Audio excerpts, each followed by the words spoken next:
ডিম ডাল ভাজি আমাদের প্রত্যেকেরই প্রিয়, তাই না বলো? তো আজকে আমার রান্নার আয়োজন হলো সকালের ডিম ডাল ভাজি। তো আমার জন্য করব ডিম আর ওর জন্য ডাল আর ভাজি।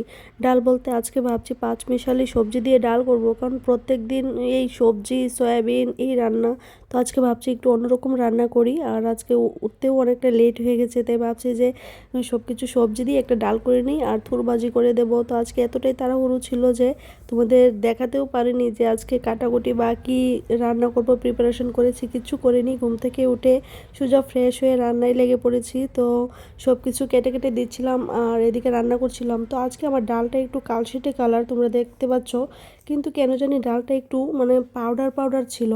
যত দুধ ছিলাম ততই ময়লা জল বেরোচ্ছিল, তাই এখন কি করব, নিয়ে যখন এসে পড়েছে তো নষ্ট তো আর করা যাবে না, রান্না করতে হবে। তো রান্না করে নিচ্ছি, আর ডালটা সিদ্ধ হতেও অনেকটা সময় লেগেছে। তো তারপরে আমি সবজিগুলি দিয়ে দিয়েছি। আর সব সময় আমি পাঁচমিশালি ডাল রান্না করি বা সবজি রান্না করি, নিরামিষ জাতীয় খাবারে আমি বেশিরভাগ ফোড়নে লঙ্কা, শুকনো লঙ্কা, তেজপাতা আর পাঁচফোড়ন আর একটু আদা থেতো করে দিই, তাহলে টেস্টটা অনেক ভালো আসে। তো তেজপাতা ছিল না আজকে, তো তার জন্য ছোটো একটা দিয়েছি। তো তোমরা কে কীভাবে ডাল পাঁচমিশালি ডাল বলো সবজি বলো সোমবারে দাও, আমাকে অবশ্যই কমেন্টে জানাবে, তাহলে আমিও শিখতে পারবো। তো আমি এভাবেই রান্না করি। আর আজকে ডালটা অনেকটা খেতে অনেকটাই টেস্টি হয়েছে। তো ও বলেছে খেয়ে, তো রান্না করে তো আমার কেমন জানি লাগছিল, ডালটা সিদ্ধ হচ্ছিল না, কেমন কেমন জানি একটা দেখাচ্ছিল। তো আমি ভাবছিলাম যে খেতে পারবে কি না, কেমন জানি হয়েছে।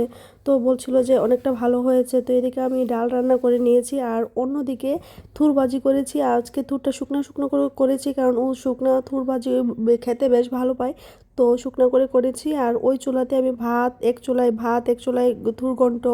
তো আজকে আমি এত দৌড়াদৌড়ির মধ্যে কাজ করছিলাম, তোমাদের কী বলবো, তো কিছু দেখাতে পারিনি। তো এদিকে আমার ডাল হয়ে গেছে, আর এদিকে তখন থুর ঘন্টও হয়ে গেছে এক চুলায়। তো থুর ভাজি করেছি, ডাল করেছি আর ভাত করেছি।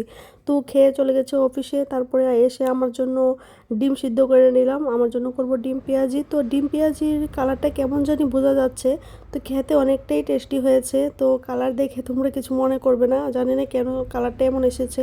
আর ওই রান্নাঘরটা চিপার মধ্যে তো লাইট তেমন পড়ে না, তো তার জন্য মনে হয়। তো তোমরা আজকে কে কী রান্না করেছো অবশ্যই কমেন্টে জানাবে, আর আমার ডিম পেঁয়াজিটা খেতে কেমন হবে তোমরা কমেন্টে বলবে। তো তো আজকে এই পর্যন্তই, সবাই ভালো থেকো সুস্থ থেকো, দেখা হবে আরেকটি নতুন ভিডিওতে। আর আমার রান্নার ভিডিও তোমাদের কাছে কেমন লাগে অবশ্যই কমেন্টে জানাবে, তাহলে আমি নতুন কিছু শিখতে পারবো। ভুল ত্রুটি কিছু হলে অবশ্যই কমেন্টে বলবে আমাকে, তাহলে আমি আরও ভালো করে কাজ করতে পারবো। তো টাটা, সবাই ভালো থেকো।